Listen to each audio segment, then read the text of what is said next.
সবাইকে অনলাইন ক্লাসে স্বাগত জানাচ্ছি। আমি রামপদ হালদার, প্রভাষক বাংলা, সরকারি বঙ্গবন্ধু কলেজ, গোপালগঞ্জ। আমি আলোচনা করব বাংলা কবিতা ছন্দ নিয়ে। তো শুরুতে বলে রাখছি, যারা অনার্স তৃতীয় বর্ষে আছে জাতীয় বিশ্ববিদ্যালয় বাংলাদেশের বিভিন্ন কলেজে পড়াশোনা করছো যে শিক্ষার্থীরা, তাদের জন্য এই ক্লাসটি সবচেয়ে গুরুত্বপূর্ণ। আমি এই ছন্দ বিশ্লেষণের ক্লাসটি, যেহেতু অক্ষরবৃত্ত, স্বরবৃত্ত, মাত্রাবৃত্ত সহ অন্যান্য যে ছন্দ রয়েছে, এটা ধীরে ধীরে আলোচনা করব। তো সবাইকে বলবো যে ধারাবাহিকভাবে ক্লাসটি অনুসরণ করার জন্য এবং দেখার জন্য, তাহলে অবশ্যই সমস্যার সমাধান হয়ে যাবে। এবং এই যে এপ্রিল মাসের 24 তারিখ থেকে যে পরীক্ষাটা শুরু হচ্ছে তৃতীয় বর্ষের, এই পরীক্ষার যারা পরীক্ষার্থী, তাদের জন্য তাদেরকে উদ্দেশ্য করে মোটামুটি তাদেরকে সামনে রেখে আমি এই ক্লাসটি শুরু করছি। তো অবশ্যই বলবো যারা শিক্ষার্থী অন্তত, এবং তারা এই ক্লাসটি মনোযোগ সহকারে দেখবে। এবং এই ক্লাসটি অন্য যারা আছেন, বয়োজ্যেষ্ঠ যারা আছেন, তারা ক্লাসটি দেখতে পারে না অবশ্যই। কারণ হচ্ছে বাংলা ভাষাকে ভালো করে বলতে বা শুদ্ধভাবে বলতে আমাদের উচ্চারণটা সুন্দর করার দরকার। এর জন্য ছন্দ বিশ্লেষণটাও জরুরি। আর ছন্দ কবিতার একটা আঙ্গিকগত দিক, অর্থাৎ ছন্দ ছাড়া কবিতা হয় না, একটা ধ্বনিগত একটা মিল। আমরা ছন্দ জানার জন্য, ছন্দ বিশ্লেষণ করার জন্য পরীক্ষায় প্রায় আসে যে এই 4টা লাইন দেওয়া থাকলো বা 4টে পংক্তি বা 4টা চরণ, সেখান থেকে বলা হলো যে এটা কোন ছন্দে রচিত, অক্ষরবৃত্ত, মাত্রাবৃত্ত, নাকি স্বরবৃত্ত, নাকি গদ্য ছন্দে, নাকি অমিত্রাক্ষর ছন্দে, এভাবে থাকে। তখন আমাদের নির্ণয় করতে হয়। এখন সারা বছর পড়াশোনা না করে যদি আমরা পরীক্ষার হলে গিয়ে ছন্দ বিশ্লেষণ করতে যাই, অবশ্যই ভেবাচাকা খেয়ে যাব। তো আশা করি ক্লাসটিতে সবাই মনোযোগ সহকারে দেখলে পারবো। আমি আবার বলছি, যেহেতু এখানে বাংলা ক্লাস 1 দেওয়া আছে, এ নিয়ে 10টা ক্লাসও হতে পারে। তো এই জন্য পরপর ক্লাসগুলো দেখাটা জরুরি, এবং সঙ্গে থাকাটাও আরো জরুরি বলছি। এবার আসি বাংলা কবিতা ছন্দ। আমরা জানি বাংলা ভাষায় যে বর্ণ রয়েছে কয়টি? বর্ণ রয়েছে 50টি। তার মধ্যে স্বরবর্ণ রয়েছে 11টি এবং 39টি রয়েছে ব্যঞ্জনবর্ণ। এখন বর্ণ আর ধ্বনির মধ্যে পার্থক্য। ধ্বনি হচ্ছে আমরা যেটা বলতেছি, যে কথা বলতেছি, এই ধ্বনি হচ্ছে কানে শোনার ব্যাপার। আর বর্ণটা হচ্ছে ধ্বনির লিখিত রূপ, যেটা এখানে যেমন এখানে ব লেখা আছে, ল লেখা আছে, অনুষ্ঠা লেখা আছে, এগুলো হচ্ছে বর্ণ। এখন স্বরবর্ণ আছে, ব্যঞ্জনবর্ণ আছে, একটুকু তো বুঝি। এখন দেখা যাচ্ছে যে একটা শব্দ আছে কলম, কলম। এখন বলা হচ্ছে যে এখানে বর্ণ আছে কয়টি বা ধ্বনি আছে কয়টি? ক, ল আর ম, 3টি আছে। আমরা জানি প্রত্যেকটি ব্যঞ্জনের সাথে একটি স্বরধ্বনি, যেটা আছে অ, বিলীন বা নীলীন অবস্থায় থাকে, প্রত্যেকটার সাথে আছে। ওটা বাদ দিলাম, এখানে ধরে নিলাম 3টি বর্ণ আছে। কি আছে? 13টি ব্যঞ্জন।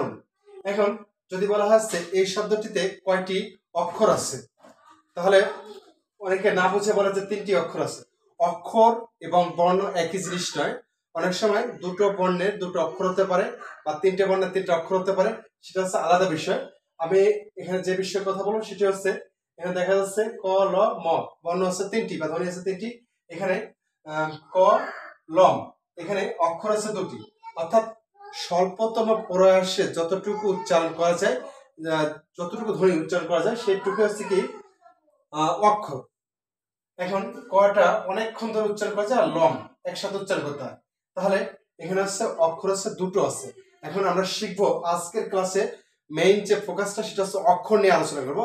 অক্ষরটা যদি ভালো করে ধরতে পারি, তাহলে আমরা মাত্রা নির্ণয় করতে পারবো। আর মাত্রা নির্ণয় করতে পারলে অবশ্যই আমরা কবিতা ছন্দটা নির্ণয় করতে পারবো। কবিতা ছন্দ নির্ণয় করার জন্য অনেকগুলো টার্ম রয়েছে, সেগুলো শিখতে হবে। যেমন পর্ব বিভাজন আছে, ছন্দজ্যোতি আছে, তারপরে আছে পূর্ণ পর্ব, অপূর্ণ পর্ব আছে, মাত্রার কথা বললাম। এটা চরণ, লাইন, পংক্তি সম্পর্কে জানা লাগবে, এটা স্তবক সম্পর্কে জানা লাগবে। তো আগে যেটা সবচেয়ে জরুরি, এইটা যারা নির্ণয় করতে পারবে তাদের কাছে ইজি। আমি বললাম যে অক্ষর হচ্ছে স্বল্পতম, এক প্রয়াসে যতটুকু উচ্চারণ করা যায় সেটুকু হচ্ছে অক্ষর। অক্ষর হচ্ছে 2 প্রকার, একটা হচ্ছে বদ্ধাক্ষর আর একটা হচ্ছে মুক্তাক্ষর। মুক্তাক্ষর। এখন বদ্ধাক্ষর মুক্ত অক্ষর বলা হচ্ছে যেগুলো উচ্চারণটা অনেকক্ষণ ধরে করা যায়।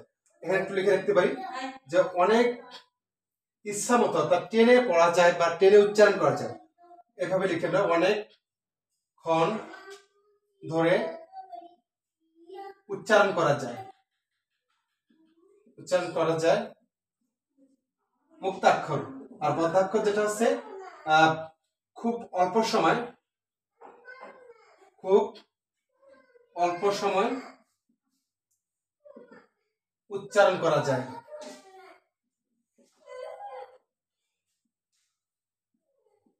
এই যে বদ্ধাক্ষরটা ইচ্ছা করলে আমি অনেকক্ষণ ধরে উচ্চারণ করতে পারবো না, অর্থাৎ টেনে পড়া যায় না, আর অটোমেটিকলি থেমে যেতে হবে। আর মুক্তাক্ষরটা যার যত শ্বাস আছে, অর্থাৎ কেউ বলতে পারে যে আমি 1 মিনিট শ্বাস রাখতে পারি, আমি 1 মিনিট বলতে পারবো।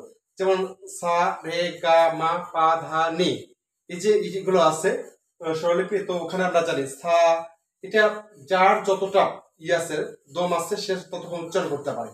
আবার যদি বলা হচ্ছে এই শব্দটা একটু দেখি, আমরা খেয়াল করি, কটা একটু উচ্চারণ করি, ক, যদি বলা হয় ক, অনেকক্ষণ ধরে উচ্চারণ করতে পারবো, আমার যতক্ষণ দম আছে অর্থাৎ শ্বাস আমি ফেলতে পারবো। আর লম, লমটা ইচ্ছা করলেও আমি টেনে অনেকক্ষণ ধরে পড়তে পারবো না, লম লম এভাবে না, লম থেমে যেতে হয়। অর্থাৎ এইটা হচ্ছে বদ্ধাক্ষর, যেটা অনেকক্ষণ ধরে উচ্চারণ করা যায় সেটা। আর এখানে আমি মাত্রা চিহ্ন দিয়ে দেখিয়েছি, যদি মাত্রা ক্লাসটা পরবর্তী ক্লাসে হবে, দ্বিতীয় ক্লাসে মাত্রা ক্লাসটা নিব। এখানে হচ্ছে এটা হচ্ছে আমি যেটা মুক্ত অক্ষরে মাত্রাটা দিলাম এভাবে, অর্থাৎ উপর থেকে নিচে, আর বাম থেকে ডানে যেটা টানবো সেটা হচ্ছে বদ্ধাক্ষরে, একটু মাথায় রাখবো। এটা হচ্ছে মুক্ত অক্ষর, এটা হচ্ছে বদ্ধাক্ষর। এখন আমরা কয়েকটা শব্দ নিই, শব্দ নেওয়ার পরে দেখতে পারবো। যেমন যদি নিই বাগান একটা শব্দ, বা গা ন, বাগান শব্দটা নিলাম।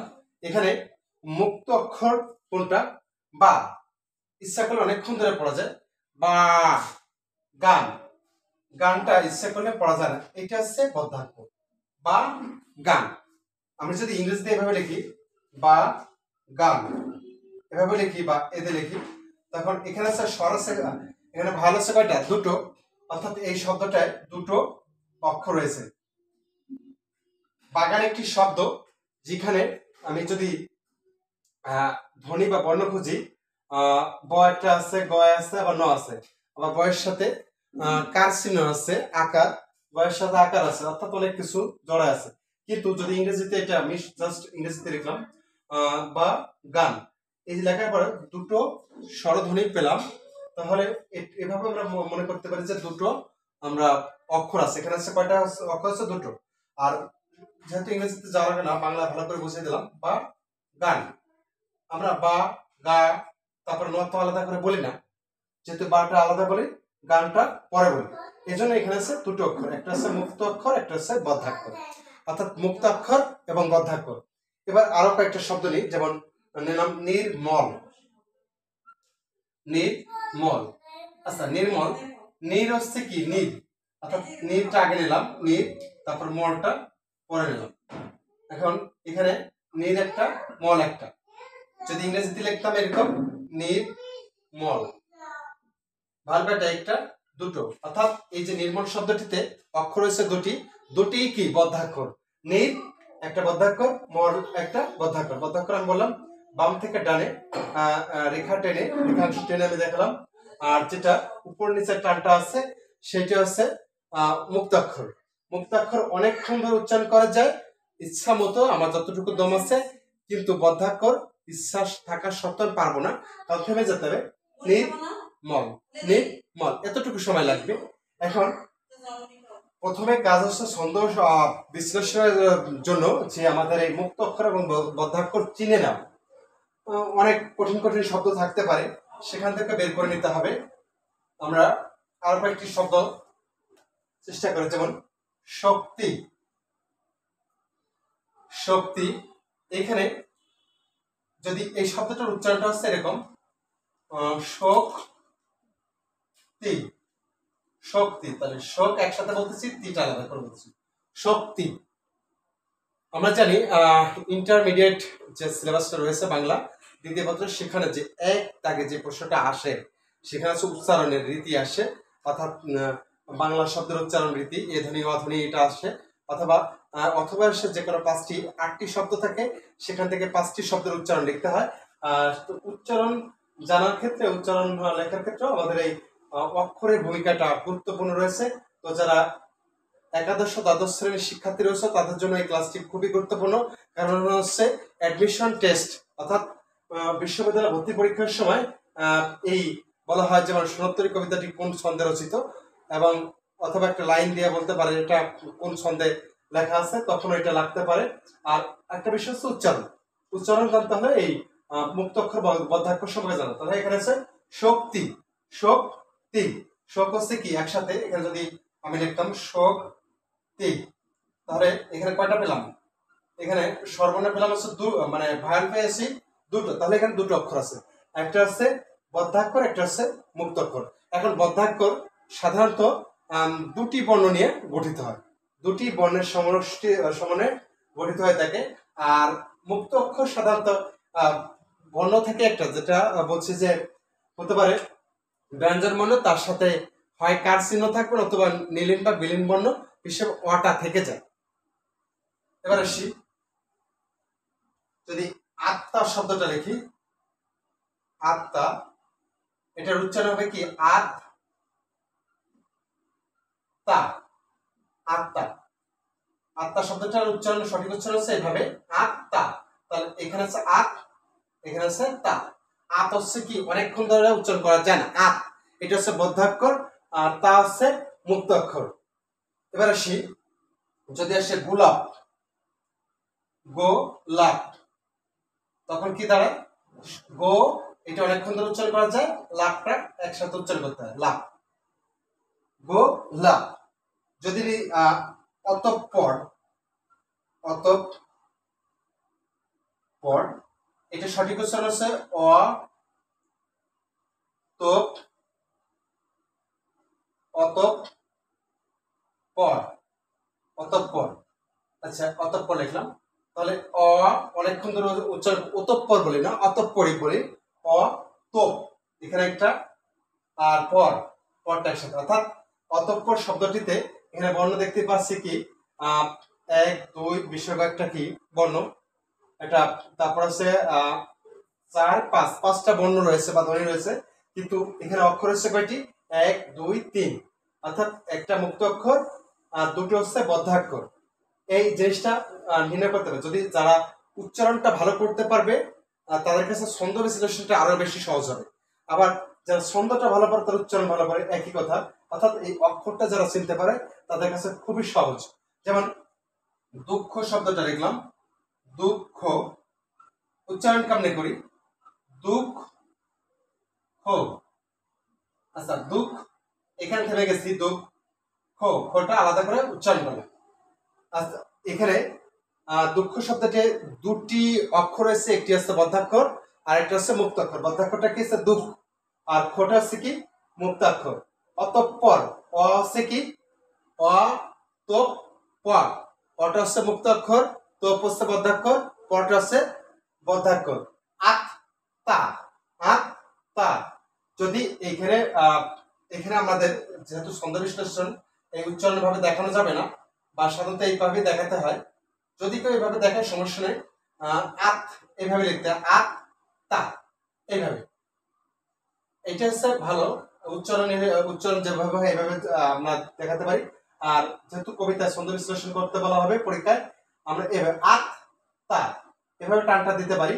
এখন এখানে কথা আছে, যখন আমি আগামী ক্লাসে দেখাবো এটা যে বদ্ধাক্ষর কত মাত্রা, মুক্ত অক্ষর কত মাত্রা, সেইটার পর ছন্দের যে নামকরণ আছে, স্বরবৃত্ত, মাত্রাবৃত্ত, অক্ষরবৃত্ত, এটা আগামী ক্লাসে দেখাবো। তো এখানে আমি দুটো কবিতার লাইনের মাধ্যমে অক্ষরবৃত্ত মানে বদ্ধাক্ষর এবং মুক্তাক্ষর সম্পর্কে আরেকটু ধারণা দেওয়ার চেষ্টা করছি। সবার পরিচিত একটি কবিতা সোনাত্তরী, বিশ্বকবি রবীন্দ্রনাথ ঠাকুরের লেখা সোনাত্তরী কাব্যের নাম কবিতা সোনাত্তরী। এটা আমরা জানি মাত্রাবৃত্ত ছন্দে রচিত। মাত্রাবৃত্ত ছন্দে রচিত হলে কিছু কিছু বৈশিষ্ট্য আছে, এটা আমি আস্তে আস্তে